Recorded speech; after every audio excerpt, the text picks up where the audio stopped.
minus 30 seconds and counting, T minus 30. We have guidance internal.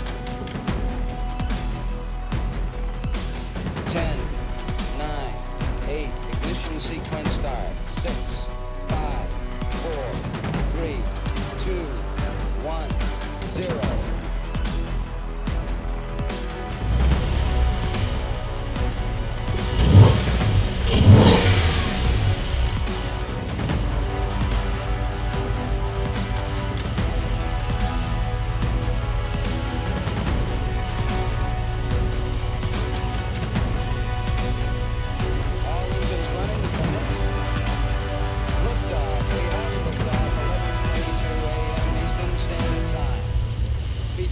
Reports that your program is in.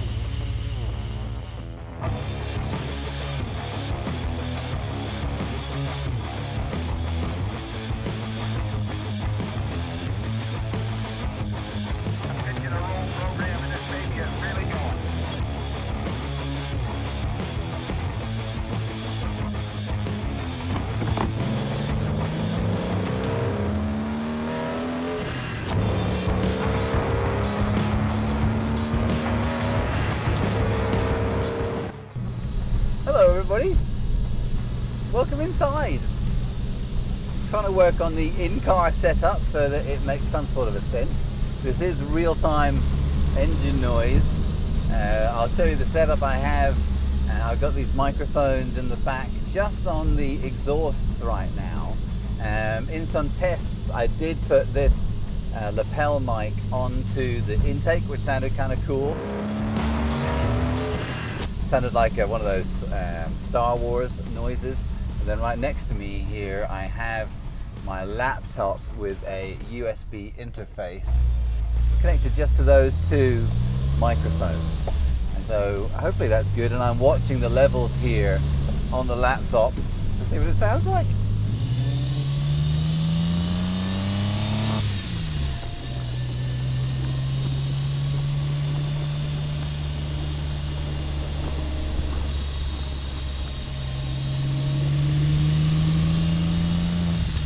So what I would say about this car that really stands out over the majority of cars, for a pretty obvious reason, is the steering. It is light is what comes to mind. And so when you say that, you might think, well, does it have too much power steering? And I'd say no, definitely not. It is sort of heavy if you look at it in that regard. And is it light because of all the understeer? And no, I haven't actually driven the car hard enough to make it dance, you know, to really know what's going to go on the edge. It scared me a few times already, but that's just me trying to get used to it.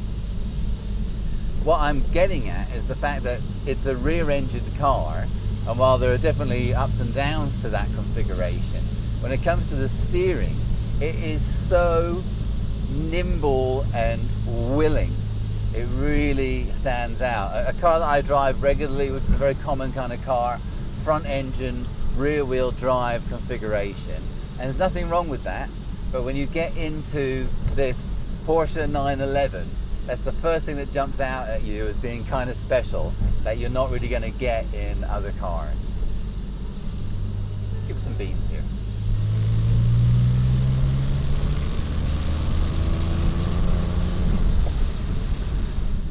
First impressions on the car though, certainly the seating position is lovely. Someone had commented in that short video where we did drive the car for a short period of time and go to Stacey's house and do the Durametric for the first time.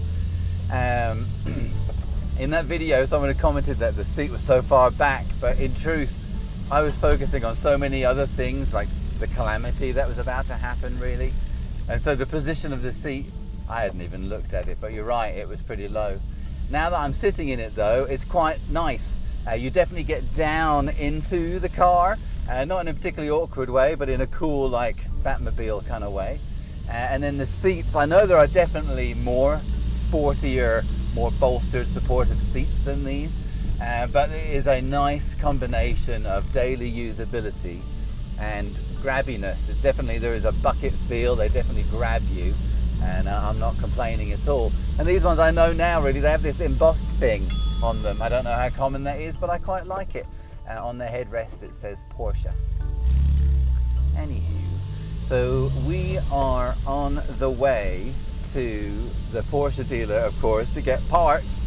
But this will be the first time that this car has gone there, and we'll see what they might have at the Porsche dealer.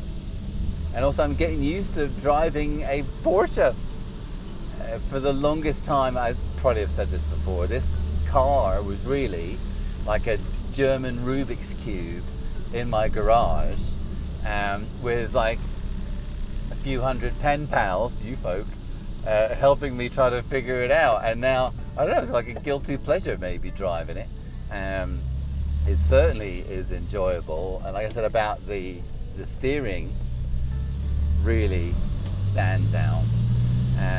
But another thing too is the ready availability of power, which I would put down to torque. The 6-speed gearbox probably doesn't hurt. There is, well, you can put it in any gear, is also what I'm getting at. There is so much oomph there all the time. It makes it easy to drive.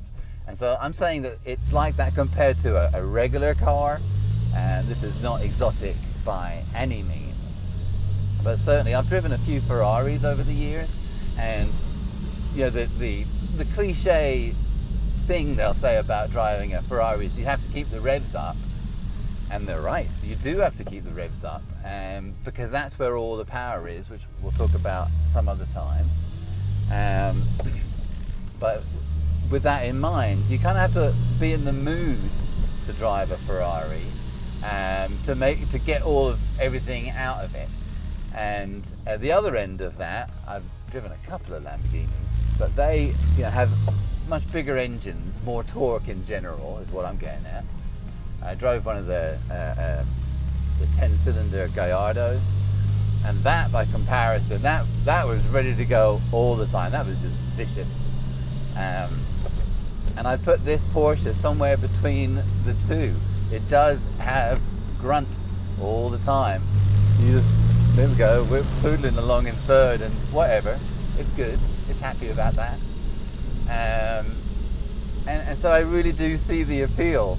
Is this car, it's a little bit fancy, right, as obviously we know the truth about this car. And so you get a bit of that about it. You know, people will ask you questions. It's good enough to go to a car show, which we're going to talk about. But at the same time, you can just go places in it. It's always a pretty decent car, and then when you want it to be, it's this fun racing toy thing. And I get it. I'm liking it. Thank you.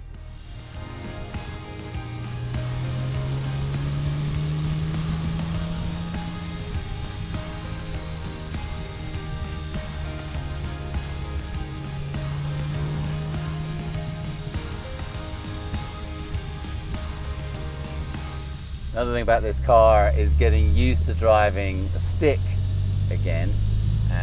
It is like riding a bike, I would say. And talking about being in the mood, you do sort of have to be a bit more in the mood. But at the same time, it's just funner. And I like the fact that this car doesn't have any cup holders. It has a map holder. It doesn't have any luxuries in that regard, plus, you know, the 6-speed manual. You do just need to focus on driving, and that's nice. It's literally one of the reasons, it's the reason I got it, is this 6-speed manual, which it turns out I didn't brake. Can you imagine that? But I did. I'm not sure if I mentioned this or not. I bought a used low mileage 6-speed manual transmission for this car. Yay, new transmission. In case I couldn't fix the one that it came with, and as you know, did manage to fix the one that it came with, and therefore I have one to sell. If any of you are interested in a 6-speed manual, low mileage, blah blah blah, let me know. I don't need it anymore, thankfully, guys. This is for all those of you who think they don't have roundabouts in America. Here is one of those unicorns. And you'll see nobody got tremendously confused either. Yay! Okay, hold on, let's see. With my luck, there'll be a bike cop up here. I'm not going to do it. I'm already breaking the speed limit. How boring is that? Not by much. Not by much. There we go. We're good now. Hey, while we're here, I would like to say hello to all the new members. 3 of you. Jeff Bolts. Hello, Jeff. Cameron Sims and Richard Scotty. Hi, guys. Welcome to the garage. I really appreciate the support. And also, while we're at it, 3,000 subscribers just happened. I can't believe it. That's just a huge number. And so thank you very much indeed. And I really, really enjoy talking with all of you. That's one of the main upsides of this whole thing. It's like having a few hundred pen pals. And I have been behind on all the comments, but this week I caught up and I replied to all of you. So if you don't hear from me for a while, I try not to just like do a heart and a thumbs up or something. I try to actually reply, and so it can take a little bit of time, but I really appreciate all the comments. I learn a tremendous amount from them, and I know that any of you that take time to look through those comments will see all of the helpful things that people tell us. What also is helpful here, that is the Coast Guard, State Parks, I don't know. I don't think they can give me a ticket.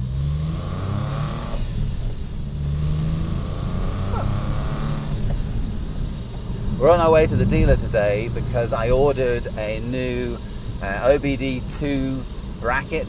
The one on this car was probably from people plugging it in, trying to fix stuff over the years so many times. It's not a good sign.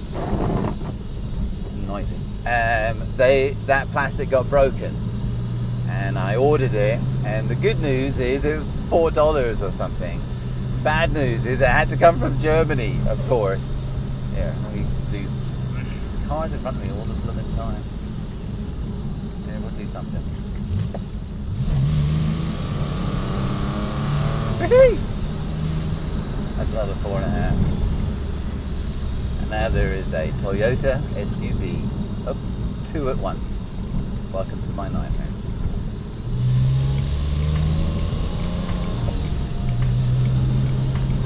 Here we are at Carlsbad Porsche.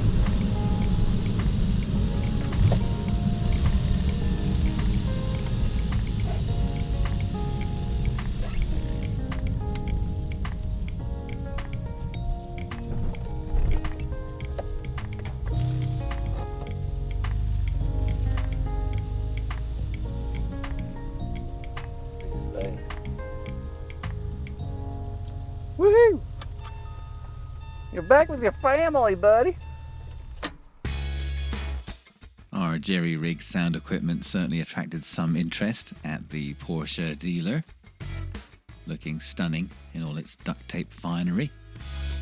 Our stablemate at the dealer today was this very nice Martini spec 718 Spider.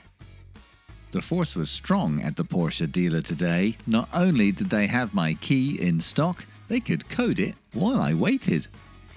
We managed to have time for a quick game of Name That Nostril on the 3rd floor. Can anyone name that nostril? That's right, it's a GT2 RS. Not just one, 2 GT2 RSs. And that's Case, the gracious keymaster of the magic that is the 3rd floor. The red one is Saturday because it has the good stereo, and of course, you know, it's red. And the black one is Sunday because that has the roll cage and, you know, racing.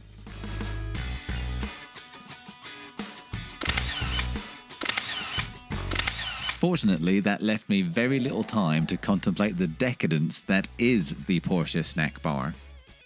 Just when I was beginning to think $65 was a good deal on this Porsche dealer with attached racetrack, I was told they were working on my car. Doesn't look like much work, to be honest. Once they'd all had a good laugh at the car, that was it. I was out of there. Painless.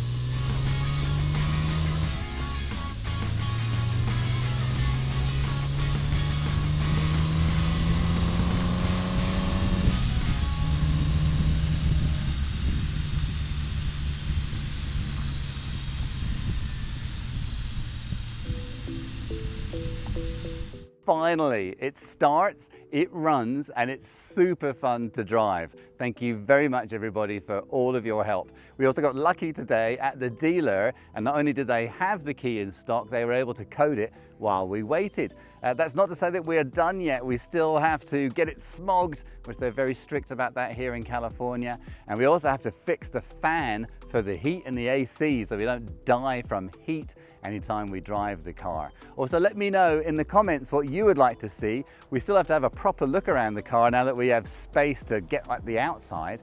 And I know my friend John found this playing card stuck in the passenger door, which is just one of many stories I'm sure this car still has to tell us. Unfortunately, though, that is all we have time for this week. Thank you very much for watching. Till next time.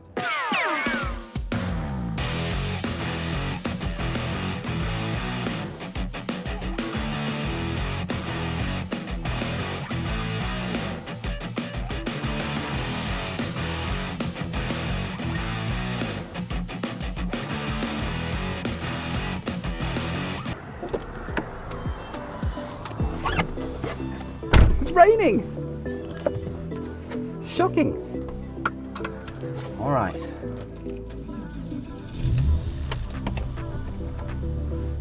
Come on, baby.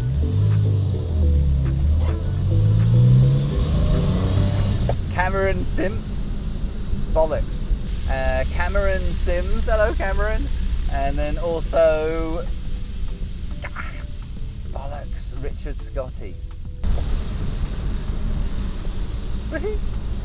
So, I think we clipped. Okay.